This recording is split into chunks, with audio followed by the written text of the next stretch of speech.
வீரர்களே, என்ன பார்க்கிறீர்கள்? சென்று பிடியுங்கள் அவர்களை. இன்று ஒரு தந்தை மகளையும் அந்த துஷ்டன் சுந்தரனையும் தன் கரங்களை கொண்டு வதம் செய்வான்.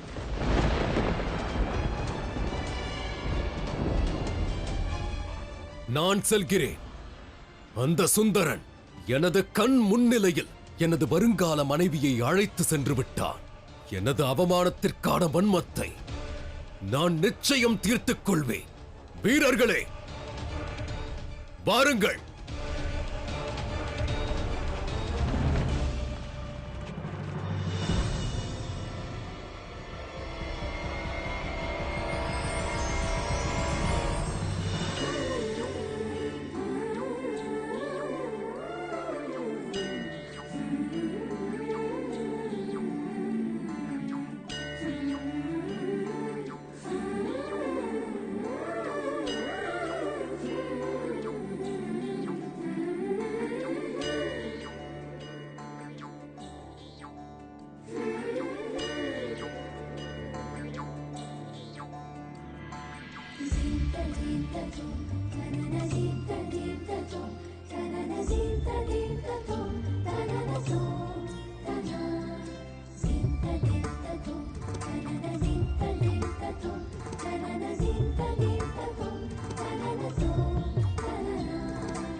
மகாதேவர் கரம் பிடித்து விட்டார்.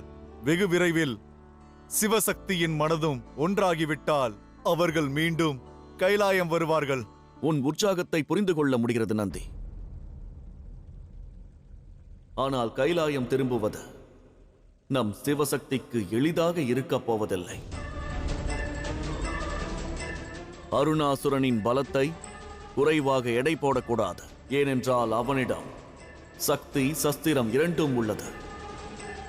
காஞ்சனமாலா மற்றும் அவர் கணவர் மலையத்துவஜர் மீனாட்சியின் உண்மையான பெற்றோர்கள்.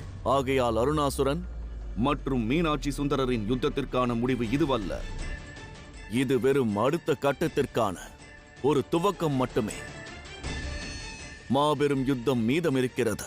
அதன் வேகம் எப்பொழுது வேண்டுமானாலும் மாறலாம். ஆகையால் இக்கணம் நிம்மதி கொள்வது சரியல்ல. அதோடு ஒன்றை மறவாதே நந்தி. சிவன் இப்பொழுதும் சிவத்துவம் இன்றிதான் உள்ளார். சிவன் சிவத்துவம் இல்லாமல் இருக்கும் வரை அவர் சர்வ வல்லமை பொருந்தியவர் அல்ல.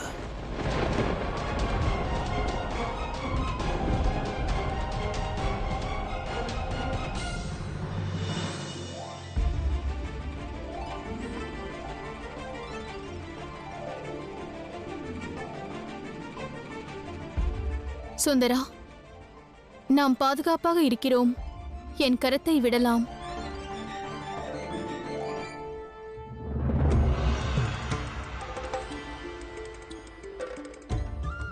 ஆனால் நான் தங்களின் கரத்தை பிடித்துக் கொண்டால் என்றும் கைவிட மாட்டேன். பொறுத்திருந்து பாருங்கள். விரைவில் தாங்களே என் கரத்தை பிடித்துக் கொள்வீர்கள். ஒன்று சேர்ந்து வாழ வேண்டுவீர்கள். என்ன காரியம் செய்துவிட்டேன்? மாபெரும் தவறு செய்துவிட்டேனே. இப்பிரபஞ்சத்தோர் முன்னிலையில் நான் இன்று எனது தந்தையை அவமதித்து விட்டேன். இல்லை, நான் இதற்கு பிராயச்சித்தம் செய்ய வேண்டும். தந்தையிடம் சென்று மன்னிப்பு கோர வேண்டும். வேண்டாமே. தாங்கள் எடுத்திருக்கும் தீர்வினில் தவறேதும் இல்லை. எவரை விவாகம் செய்ய வேண்டும் என்று முடிவெடுப்பதில் ஸ்திரீக்கள் யாவருக்கும் உரிமை உண்டு. தங்களின் இம்முடிவு பெண் இனத்திற்கே ஒரு எடுத்துக்காட்டாக அமைந்திடும். இல்லை, அக்கணம் என்ன நினைத்தேன் என்று புரியவில்லை. அனைவர் முன்னிலையில் என் தந்தையை அவமதித்து விட்டேன். என் முடிவை எண்ணி என் தந்தை வருந்தி இருப்பார். இதற்கு நான் பிராயச்சித்தம் செய்ய வேண்டும். என் தந்தையிடம் மன்னிப்பு கோர வேண்டும். நான் மாபெரும் பாவம் புரிந்து விட்டேன். அதை சரி செய்ய வேண்டும். வேண்டாம் இளவரசி. தங்கள் மன விருப்பத்திற்கிணங்க விவாகம் செய்வது தவறல்ல. அது உங்கள் உரிமை. மன விருப்பத்திற்கிணங்க நிகழ்ந்தது குற்றமாகாது. எனவேதான் இயற்கையும் துணை நின்றது. மேலும் விருப்பத்திற்கிணங்க நடப்பது இவ்விதத்தில் பாவமாகும். பாவம்தான் சுந்தரா. நான் என் தந்தையை காயப்படுத்தி விட்டேன். நான் தவறு செய்து விட்டேன். அதை திருத்திக் கொள்வதற்கு நான் மீண்டும் அங்கு செல்வேன். ராஜகுமாரி, நில்லுங்கள்.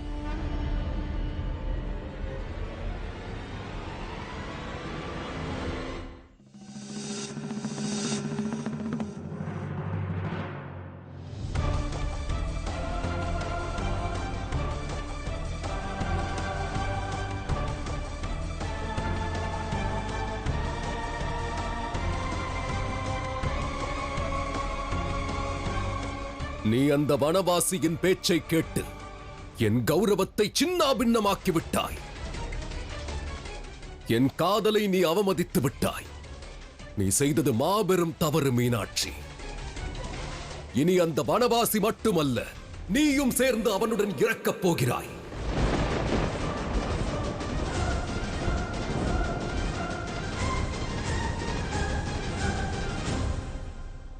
ஜனன மரணம் பற்றி இறைவன் அறிந்திருப்பார். நீ துணிவு கொண்டிருந்தால் என்னோடு யுத்தம் செய். பானத்தை செலுத்து. நான் தயாராக உள்ளேன்.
யுத்தம் புரிய விரும்பினால் வீரர்களைப் போல் யுத்தம் புரி.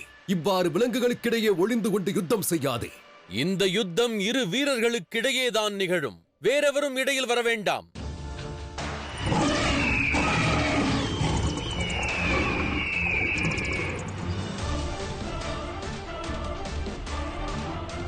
என்னை தாக்குங். சுந்தரா, வழியை விட்டு விலகு. யுத்தம் புரிய வேண்டிய அவசியமில்லை. நான் இக்கணமே சென்று தந்தையிடம் மன்னிப்பு கோருவேன். உன்னையும் மன்னிக்க கூறுவேன். குற்றம் புரிந்திடாத பொழுது மன்னிப்பு கேட்பதேன்?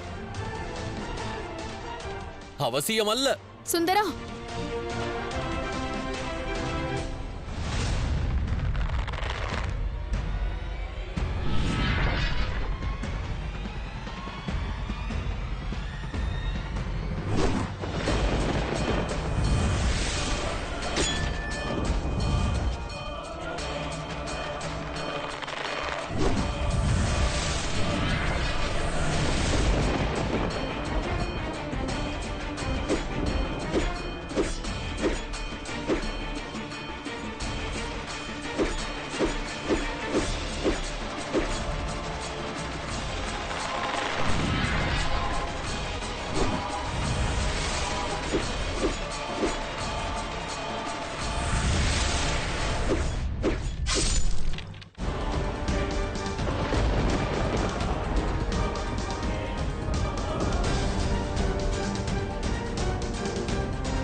சுந்தரா,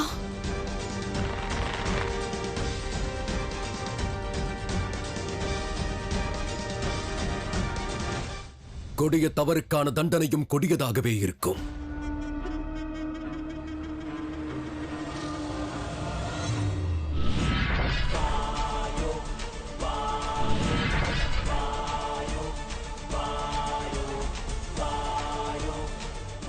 உனது சிரத்தை உடலிலிருந்து வெட்டி எடுப்பதற்கு முன்பு உன்னை என் காலில் விழுந்து யாசிக்க வைப்பேன். 1000 காயங்களை தந்து மரணத்தை யாசிக்க கூறுவேன். மீனாட்சியை அதை நன்றாக பார்க்க வைப்பேன்.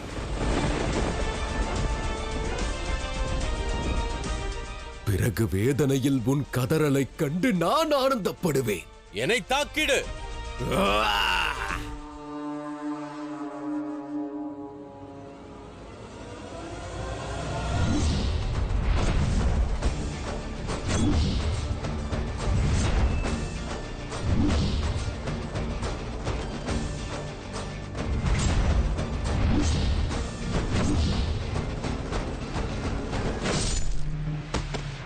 சுந்தரா,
சென்று விடு வாயு.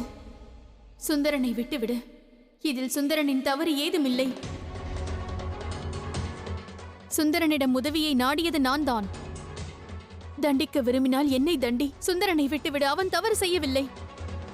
அனைத்து தவறையும் இவன்தான் செய்தான். இவனை நான் நிச்சயம் தண்டிப்பேன். பின்னே செல் மீனாட்சி. வேண்டாம் வாயு. வீரனை போல் யுத்தம் புரிய விரும்பும் நீ பேடியை போல் ஏன் நடந்து கொள்கிறாய்? நிராயுதபாணியை தாக்குவது பேடித்தனத்தின் வெளிப்பாடாகும். உனது அறிவுரையை கேட்பதற்கு நான் தயாராக இல்லை. பாதையை விட்டு விலகு. இளவரசி,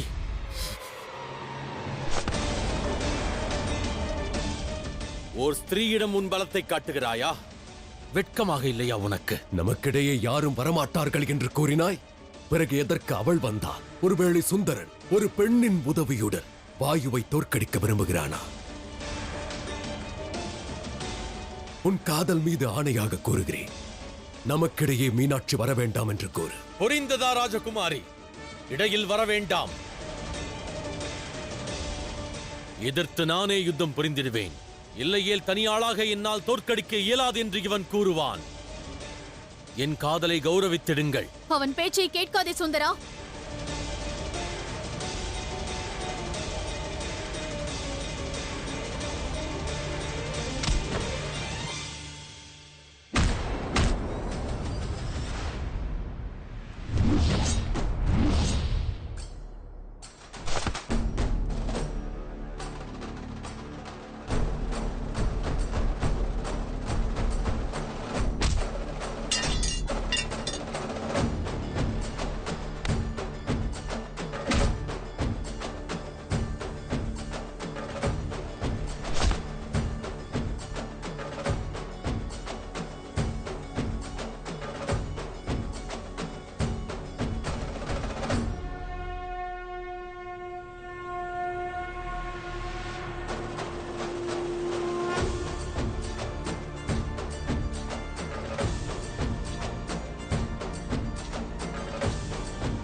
நாராயணா, மகாதேவரின் சுந்தர ரூபத்தால் வாயுவை தோற்கடிக்க இயலாது. தேவி மீனாட்சியாலும் சுந்தரருக்கு உதவ முடியாது.